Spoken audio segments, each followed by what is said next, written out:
خبر شامل کرتی ہیں سیالکوٹ سے۔ رپورٹ ثقلین الرحمان، اینکر پرسن پی این پی سپورٹس نیوز۔ جی ایس ایل ایڈیشن 8 کا 46واں بڑا مقابلہ الحبیب 11 پلی اور باجوہ ٹائیگر کے درمیان کھیلا گیا، جسے الحبیب 11 پلی نے 21 رنز سے اپنے نام کر لیا۔ پہلے بلے بازی کرتے ہوئے الحبیب 11 نے 190 رنز کا ہدف سیٹ کیا، جس میں میاں طاہر نے 75، حیدر شاہ نے دھواندار 74 رن کی اننگ کھیلی۔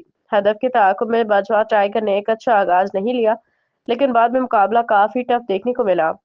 آخری مومنٹ پہ زبی ایک بار بڑی امید بنے 61 رنز کی شاندار اننگز کھیلی، لیکن یہ مقابلہ 21 رن سے لوز کر گیا۔ الحبیب 11 پلی کی جانب سے مجیب نے ہیٹ ٹرک کی، جبکہ اشفاق نے 2 وکٹیں اپنے نام کی۔ عبدالرحمان نے بھی 2 وکٹیں حاصل کی۔ Man of the match G S L owner and sponsor Rana Sarfaraz Rajput Fahad Tipu کی جانب سے 10,000 کا انعام میاں طاہر، حیدر شاہ اور مجیب کو دیا گیا، جبکہ match changing performance Rajput family کی جانب سے عقیل لیفٹی کو 2,000 روپے انعام دیا گیا۔ مقابلہ جیتنے پر ٹیم اسپانسر کی جانب سے کھلاڑیوں میڈیا امپائر کو انعامات دیے گئے۔ سپر 16 کی دوسری کامیابی اور کوارٹر فائنل میں کوالیفائی کرنے پہ مبارکباد پیش کرتے ہیں۔